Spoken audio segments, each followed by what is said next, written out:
So we'll go ahead with next question, question number 13. Because we have already solved this question, so we'll just skip that. हमने CET के set में question solve किया था. Metallic sphere of mass m falls to glycerin with a terminal velocity of v. If we drop a ball of mass 8m of same metal into a column of glycerin, the terminal velocity of the ball will be 4v. तो जिनको याद नहीं है, please go through CET set. Next question. The flow rate of water from a tap of diameter 1.25 centimeter is 3 liter per minute. तो हमको flow rate दिया है of water from a tap मतलब नल of diameter 1.25 centimetre. Flow rate है 3 litres per minute. The coefficient of viscosity of water is 10⁻³ pascal second. The nature of the flow is. तो इसके लिए there is something called as Reynolds number तो है, right? तो do you remember formula?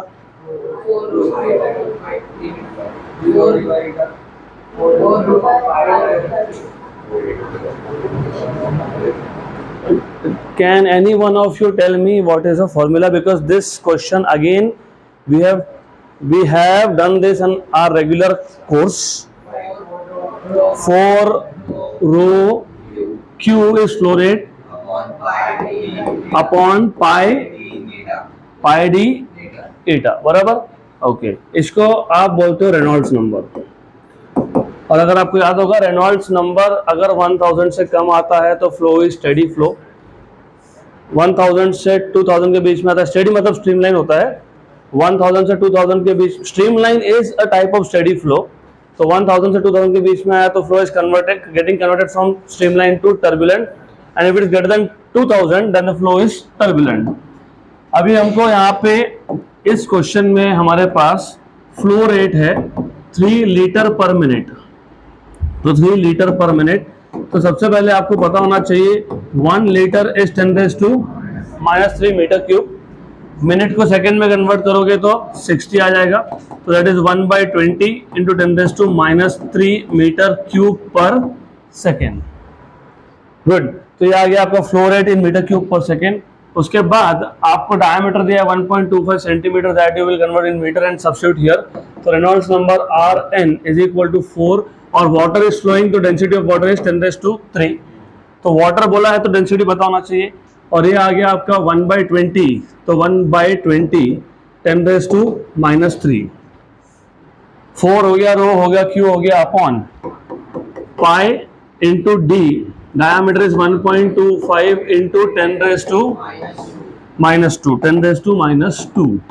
Into eta. Eta is 10⁻³ 10⁻³ cancel.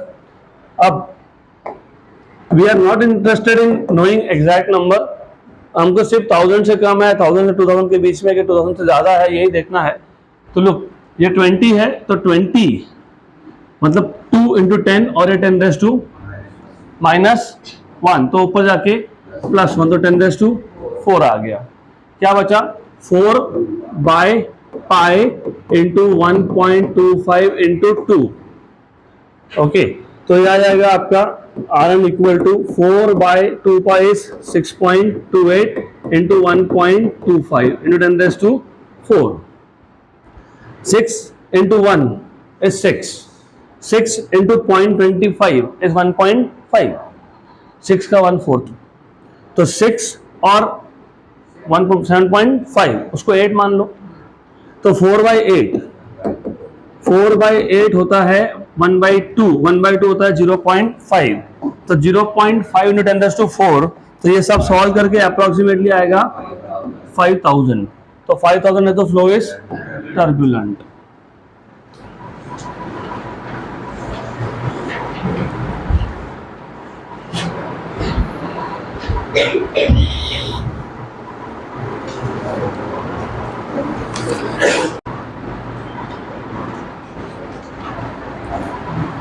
Next question, question number 15. In making an alloy, a substance of specific gravity S1 and mass m1 is mixed with another substance of specific gravity S2 and mass m2. Then the specific gravity of the alloy is. सबसे पहले specific gravity का मतलब पता होना चाहिए। Specific gravity होता है relative density, density of the substance upon density of water. तो स्पेसिफिक ग्रेविटी मतलब रिलेटिव डेंसिटी। तो स्पेसिफिक ग्रेविटी ऑफ अलॉय अगर आप बोलोगे ना, तो specific gravity of alloy is density of alloy, density of alloy upon density of water. तो जब हम नॉर्मली डेंसिटी की बात करते हैं, जैसे for example density of some substances let us say 5000 kilogram per metre cube, तो वो होता है विद रिस्पेक्ट टू एयर, मतलब जब आप उस सब्सटेंस को एयर में रखोगे तब उसका डेंसिटी कितना है। But sometimes you keep that same object in water and then you measure what is the density of that object with water as a surrounding. उसको बोलते हैं हम लोग रिलेटिव डेंसिटी या फिर उसको बोलते हैं स्पेसिफिक ग्रेविटी। तो density is mass upon volume. तो density of alloy is mass of alloy upon volume of alloy. तो ये आ गया आपका डेंसिटी ऑफ अलॉय और अपॉन था डेंसिटी ऑफ वाटर। तो डेंसिटी ऑफ वाटर, तो mass of alloy, mass of alloy, alloy में दो सब्सटेंस है ना, M1 प्लस M2। तो mass of alloy is M1 plus M2 upon volume of alloy is volume of first substance plus second substance into density of water. तो into density of water देखते हैं, आ जाएगा वो। Then this is equal to what is volume, how do find out volume, mass upon density, mass upon density. तो m1 upon ρ1 plus m2 upon ρ2 into density of water. सही है, correct. अब इसको सॉल्व कर लो, देख लो आंसर तो आ ही गया। You know what is S1 S2? S1 S2 पता है क्या है? स्पेसिफिक ग्रेविटी है। S1 is specific gravity of first substance and S2 specific gravity of second substance. हमने यहाँ जो रो लिखा है ना, this is density, this is not specific gravity. Specific gravity के लिए क्या करते हैं अभी तो बताया मैंने। हाँ नहीं, वॉल्यूम का, वॉल्यूम नहीं, what you can do here is, ये डेंसिटी ऑफ वाटर बाहर था ना, अंदर ले लो इसको। m1 upon ρ1 into ρw, numerator से कहां गया, plus m2 upon ρ2 upon ρw। ये है specific gravity of first substance, ये है सेकेंड सब्सटेंस। तो फाइनली आ जाएगा आपके पास m1 plus m2 upon m1 by s1 plus m2 by s2। देखो कहां पे है, option C. Question number 16, a manometer connected to a closed tap reads 3.5 into 10 to 5 Newton per meter square. When the valve is opened, the reading of the manometer falls to 3 into 10 to 5 Newton per meter square.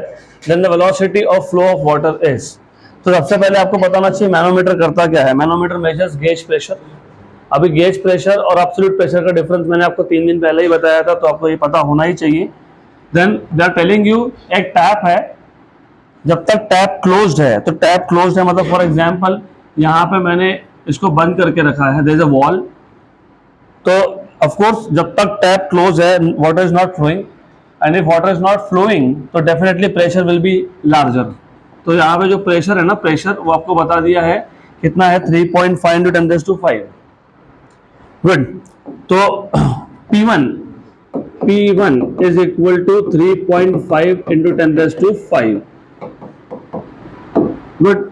जब valve open करोगे तो of course water will start flowing, तो उस case में pressure आ जाएगा 3 into 10 to 5।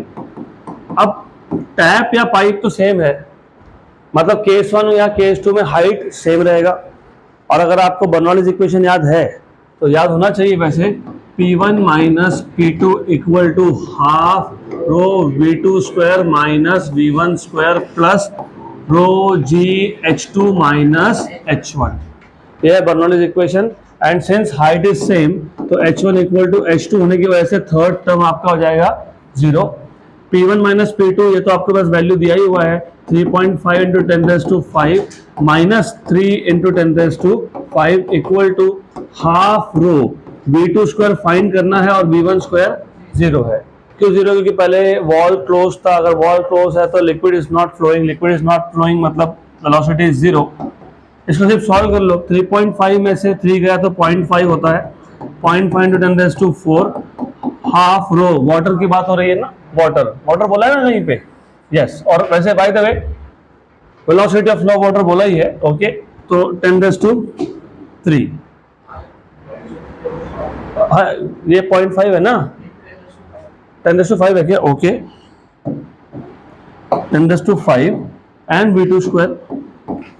बस इसको solve कर लो, या 2 यहाँ पे आ गया, 0.5 × 2 इज 1, ये 10⁵ और 10⁵ है, तो 10⁵2 बचेगा इधर, तो V2² आ जाएगा 10⁵2, मतलब V2 आ जाएगा 10, तो 10 metre per second, 10 metre per second, option B. Next question, अभी ये क्वेश्चन भी हम लोगों ने सॉल्व करके रखा है, वैसे क्वेश्चन पूरा प्रिंट भी नहीं हुआ, ठीक है। अभी question is also not completely printed, but just by looking at the options we remember we have solved this. Next question, a capillary tube is attached horizontally to a constant head arrangement.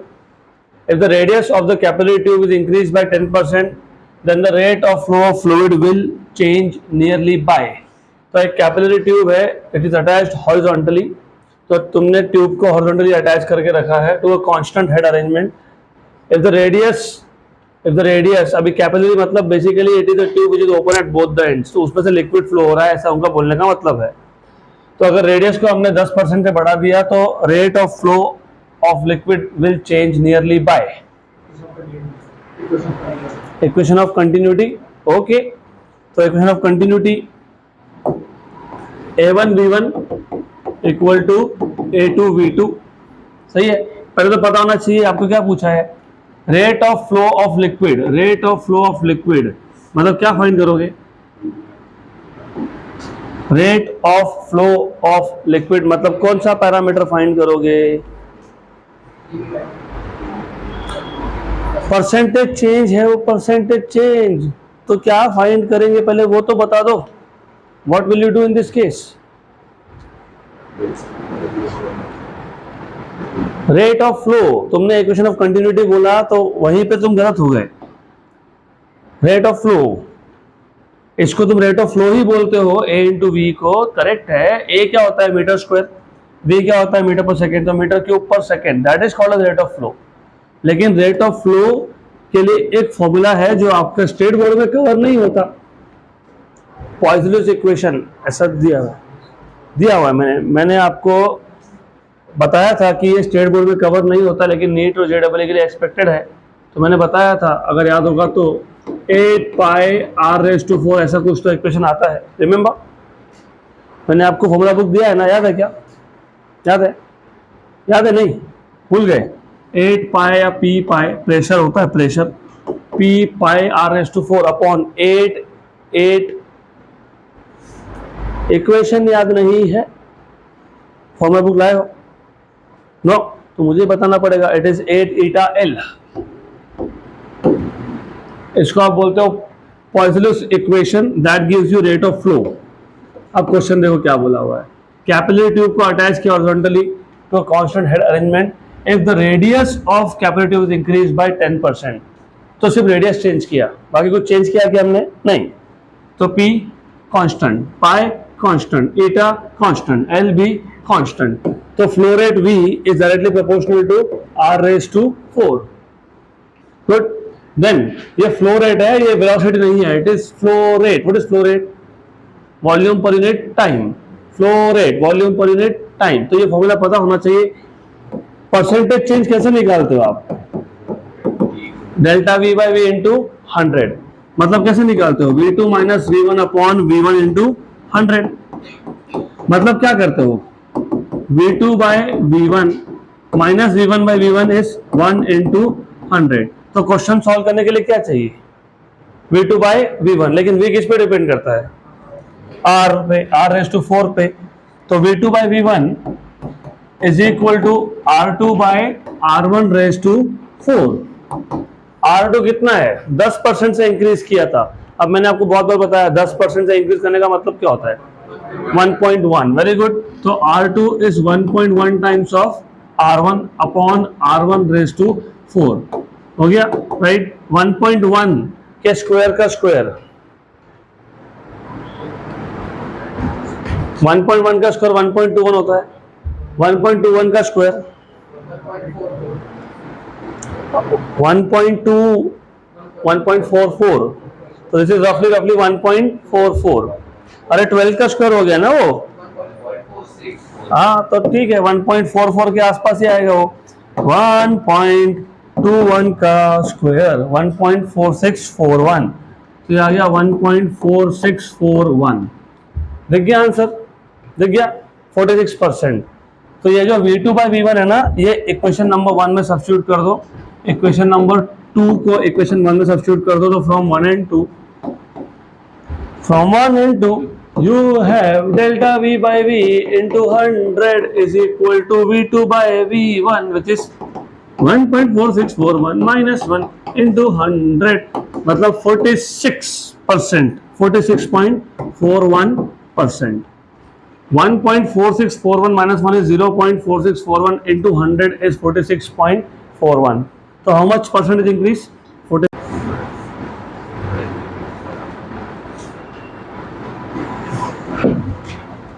Next question. अभी एक confusion हमेशा रहता है कि कहाँ पे equation of continuity लगाना और कहाँ पे जो हमने लास्ट फॉर्मूला यूज किया अभी पिछले एग्जांपल में वो कहाँ यूज करना। तो always remember, equation of continuity वो तब यूज होता है जब आपके पास नॉन यूनिफॉर्म ट्यूब हो, मतलब जहाँ पे area of cross section change हो रहा है वहाँ पे इक्वेशन ऑफ कंटिन्यूटी यूज होता है। तो याद रखना, जब आपके पास ट्यूब है लेकिन उसका क्रॉस सेक्शनल एरिया चेंज हो रहा है, there you apply equation of continuity. तो piston of a syringe pushes a liquid with a speed of 2 centimetre per second. Syringe पता होगा, उसमें पिस्टन होता है, उसको पुश करते हो तो वो जो पिस्टन के सिरिंज को सिरिंज के जो पिस्टन को तुम पुश कर रहे हो वो लिक्विड को पुश करेगा with the speed of 2 centimetre per second. The radius of the needle is 1/10 times that of tube. The velocity of the liquid coming out of the needle is. अब ऐसा है, syringe दिखता कैसे है सबको पता होगा ऐसा एक्सपेक्टेशन है। कोई ऐसा है क्या सिरिंज पता नहीं है ऐसा कोई? That means you have been to a clinic और to any doctor, which is actually good. अगर नहीं गए तो कभी, मतलब यू आर हेल्दी, तो ऐसा होता है सिरिंज। अगर आपको याद होगा तो यहां पे एक पिस्टन होता है ना पिस्टन, यस, एंड देन बराबर यहां पे नीडल होता है, नीडल।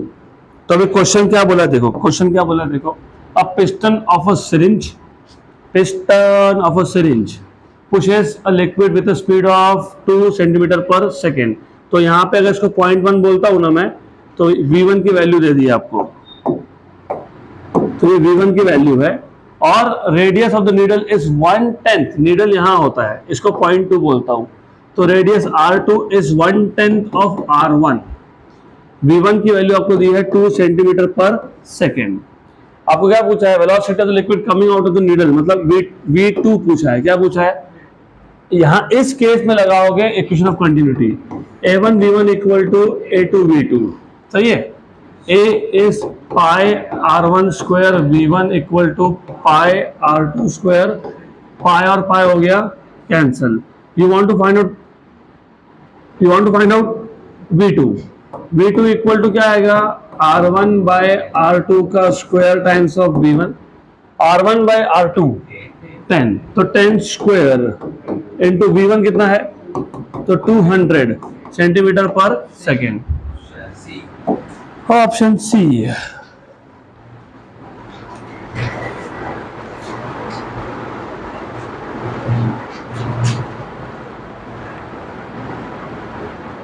हो गया तुम्हारा ये पूरा सेट।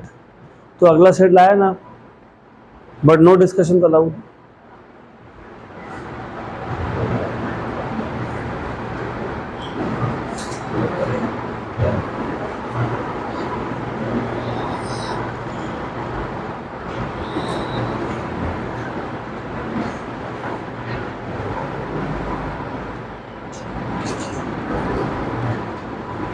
वैसे this is also the same case with पिचकारी.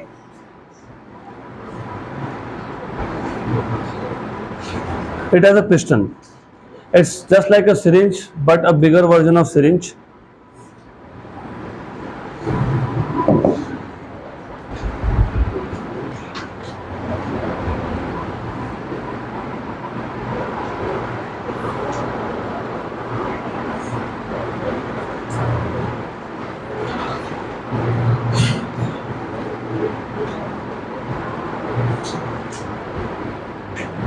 Next question.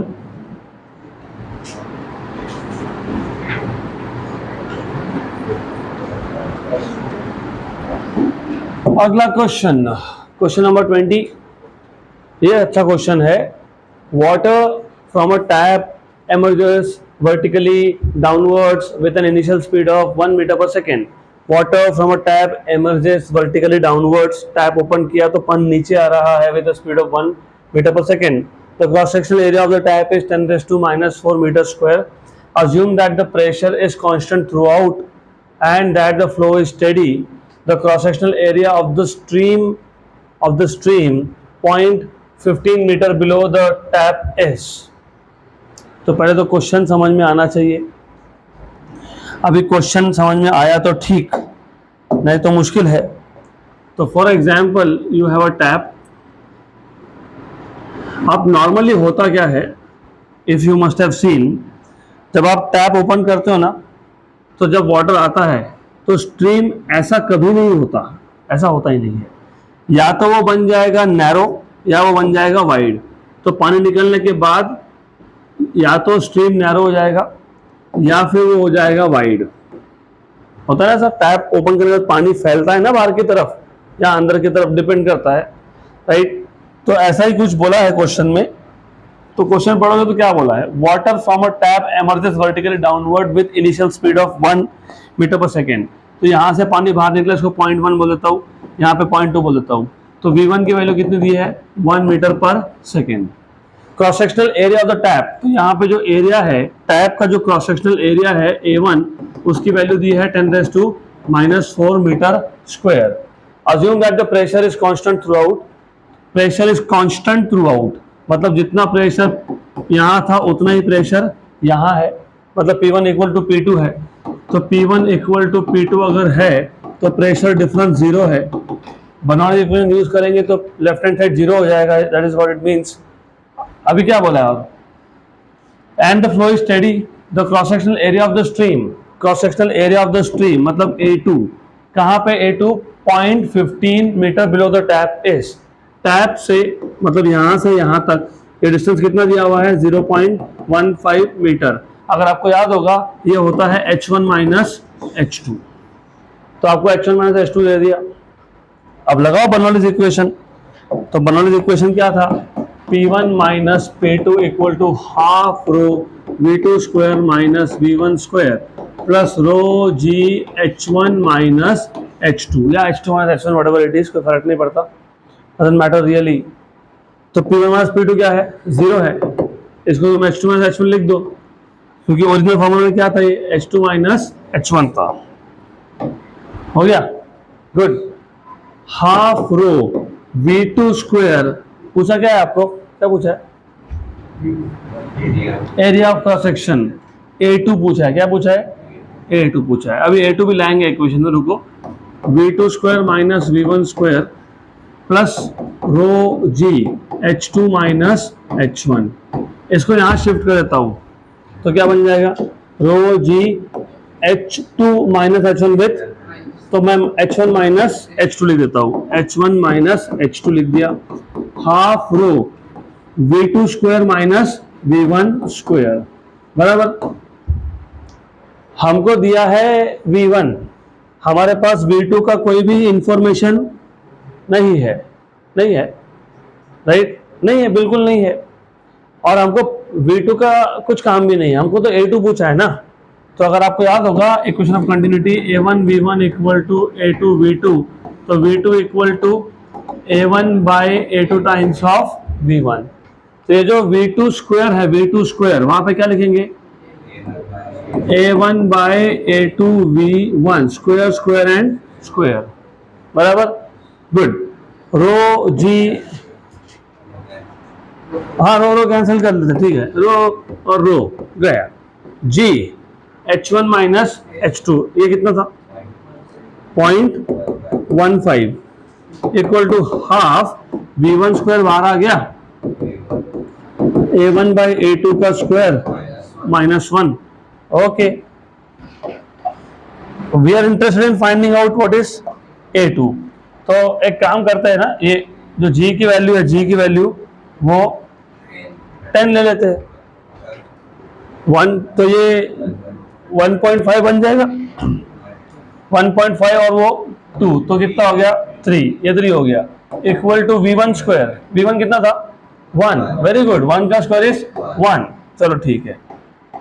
A1 by A2 square -1, ये गया इधर 4 हो गया, तो 3 + 1, A1 बाई A2 का स्क्वायर, तो 4 equal to A1 by A2 का स्क्वायर, तो 2 equal to A1 by A2, तो A2 equal to A1 by 2, A1 by 2, A1 की वैल्यू कितनी दी हुई है 10⁻⁻4, तो 10⁻⁻4 का हाफ 0.5 × 10⁻⁻4, मतलब 5 × 10⁻⁻5।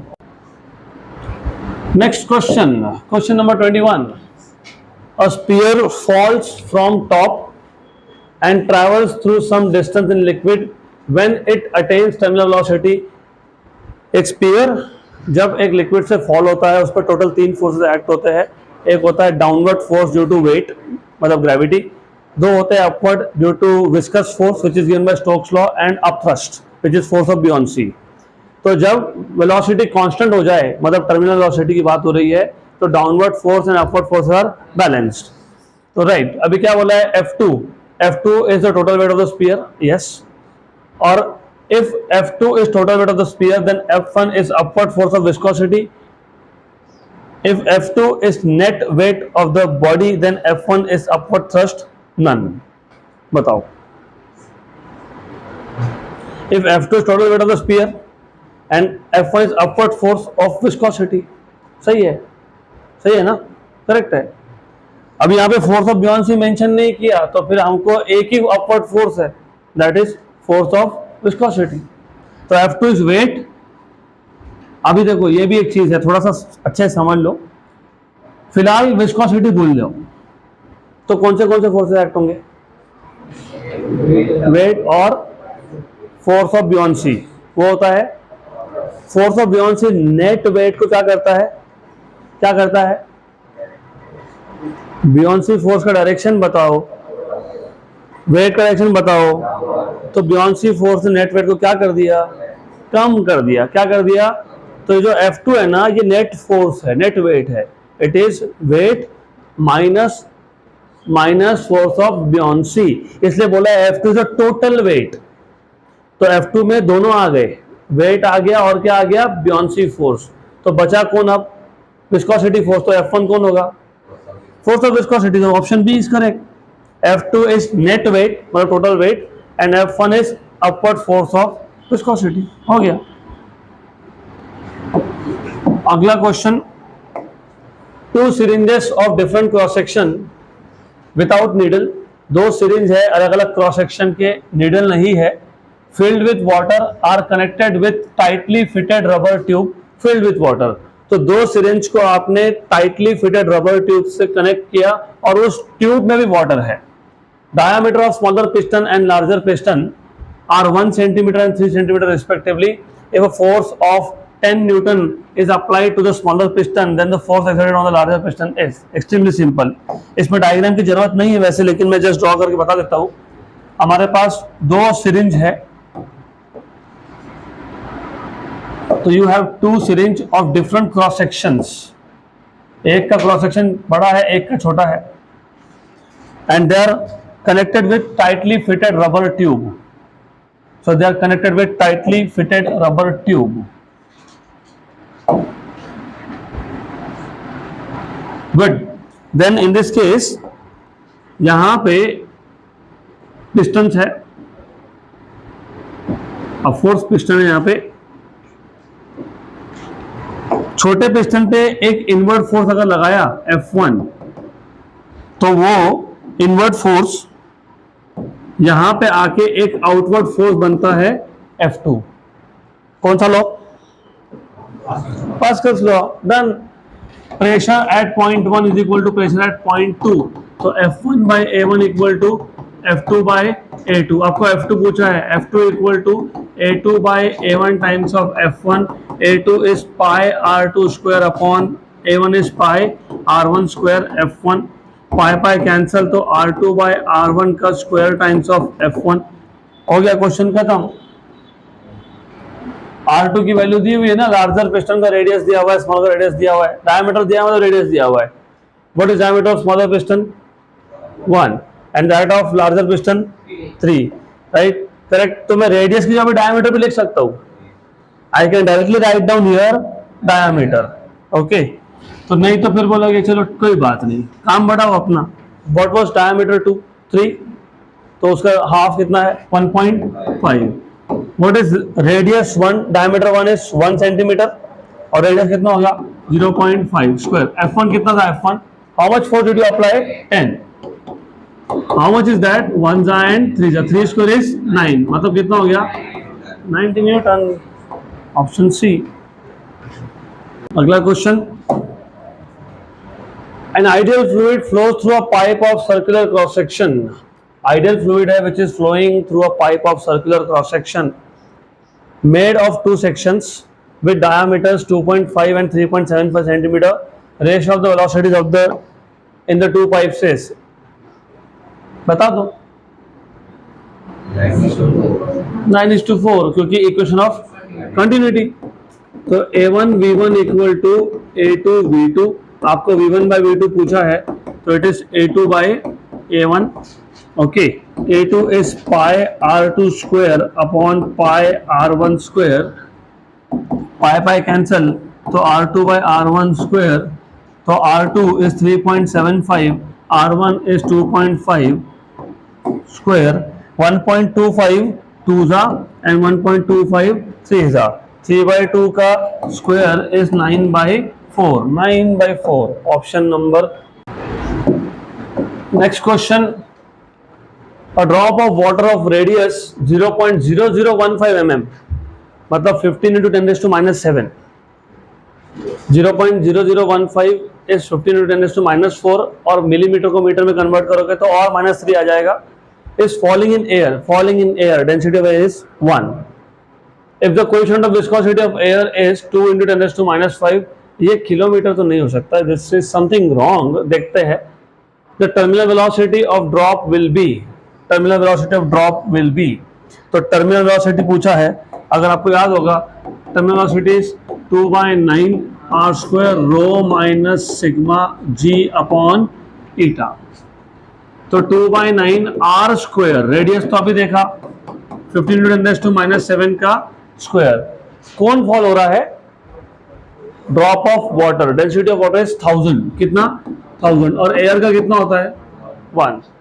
तो 1000 - 1 इज अप्रोक्सीमेटली 1000, तो उसको मैं 1000 ही ट्रीट करने वाला हूँ। जी की वैल्यू 10 है और एटा की वैल्यू अज्यूमिंग ऐसा यूनिट्स, क्योंकि मुझे वहां पे यूनिट्स में थोड़ा गड़बड़ लग रहा है, but we do not have time to verify, तो ठीक है वो ऐसा यूनिट्स मान लेते हैं।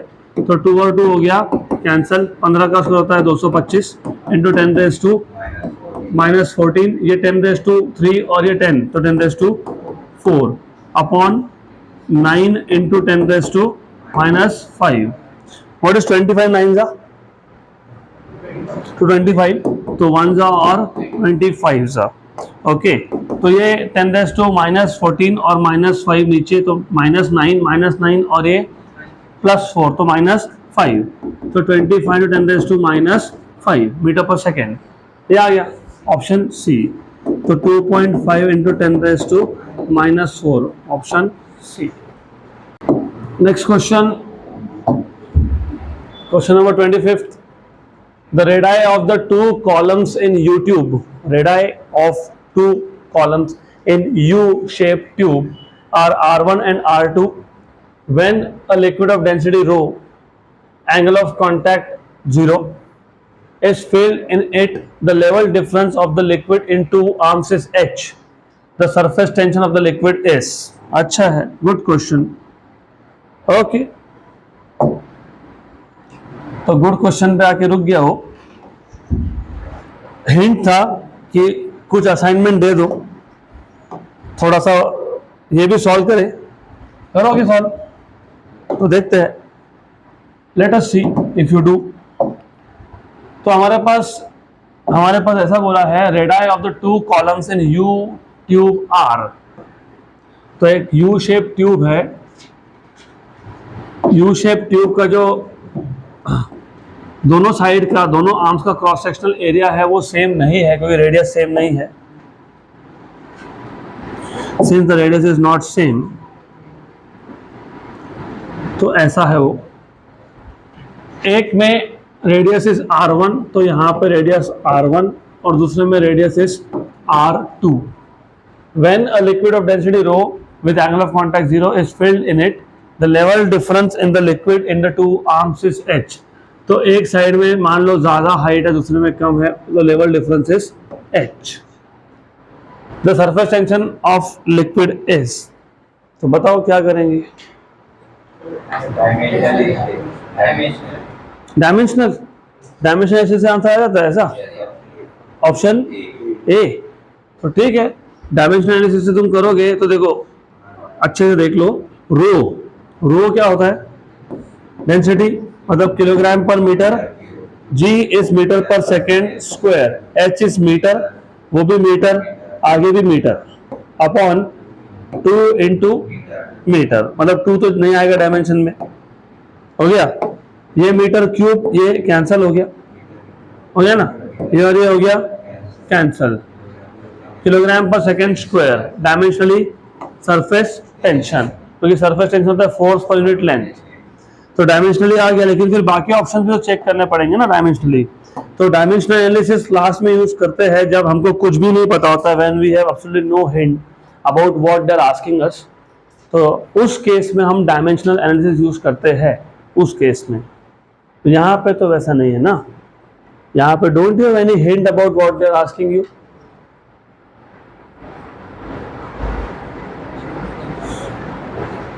डायमेंशनल एनालिसिस कब होता है? जब आपको पता ही नहीं है कि करना क्या है यहाँ पे, तब डायमेंशनल एनालिसिस. तो you told me dimensionally option A is correct, बाकी डायमेंशनली करेक्ट नहीं है, agree. But don't you have any hint about what they are asking you.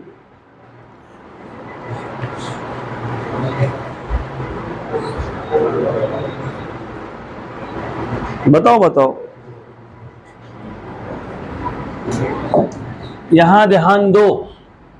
ऐसा है कि इसको तुम कैपिलरी के इक्वेशन से यूज फाइंड कर सकते थे. राइज और फॉल का जो एक्सप्रेशन है ना कैपिलरी का, treat one side as one capillary, other side as other capillary. तो ये दो कैपिलरी ऐसा इमेजिन कर लो. तो दीज आर टू कैपिलरीज, ऐसा इमेजिन कर लो. तो आपको याद होगा H is 2t cos theta by r rho g. Theta दोनों केस में 0 है, राइट. तो H आ जाएगा 2t cos 0 is 1 r rho g. तो पहले साइड में, जहां पे पहले आर्म में, ये आर्म 1 है, इसमें हाइट h1 मान लूंगा, दूसरे में h2 मान लूंगा. तो 2t upon r1 rho g. और दूसरे केस में आएगा h2 equal to 2t upon r2 rho g. और h1 minus h2 is equal to h है. क्यों? क्योंकि किसी एक रेफरेंस लेवल से हाइट मेजर करते हैं ना हम लोग. मान लो, इमेजिन ये मेरा रेफरेंस लेवल था, imagine this is reference level. तो ये हाइट h1 आ गया और ये हाइट कितना आ गया? h2. तो मुझे बताओ h1 माइनस h2 क्या आएगा? h. तो वही तो लिखा मैंने, h1 minus h2 equal to h. हो गया. कैपिलरी में तुम एक रेफरेंस लेवल से हाइट मेजर करते हो, ये याद है क्या? कैपिलरी तुम इंसर्ट करते हो लिक्विड में, कंपेयर टू आउटसाइड. कैपिलरी के अंदर क्या होता है? राइज होता है अगर if the liquid is such that which wets a solid, और a liquid which wets a solid, उसका एंगल ऑफ कांटेक्ट होता है लेस देन 90. और यहाँ पे तुमको एंगल ऑफ कांटेक्ट क्या बोला? क्या बोला है? तो कैपिलरी राइज ही होने वाला है। कैपिलरी फॉल कौन से केस में होता है? For obtuse angle of contact. तो यहाँ पे दोनों साइड में राइज हुआ, हम ऐसा इमेजिन कर रहे हैं। तो एक रेफरेंस लेवल ले लिया, पहले आर्म में H1 इज द राइज, दूसरे आर्म में H2 is the rise. Total level difference कितना था? H। तो H1 माइनस H2 कितना आ गया? H। और H1 और H2 कैसे निकाल लिया मैंने? कैपिलरी के फॉर्मूला से निकाल लिया। अभी ऐसे केस में H1, what is H1? 2T upon R1 rho G. What is H2? 2T upon R2 rho G equal to क्या आ गया? H। बराबर। आपको पूछा सरफेस टेंशन में, आता हूँ सरफेस टेंशन में बाद में, राइट। तो एक काम करो, 2T by rho g common, 1 by R1 minus 1 by R2 equal to H। तो 2T by rho g R2 minus R1 upon R1 into R2 equal to H। तो T equal to rho g H R1 R2 upon 2, correct. अब बोलो equation ए है solve करके, correct. तो ये solve करते आना चाहिए ऐसे। So that's it for today and that is the end of chapter number 2।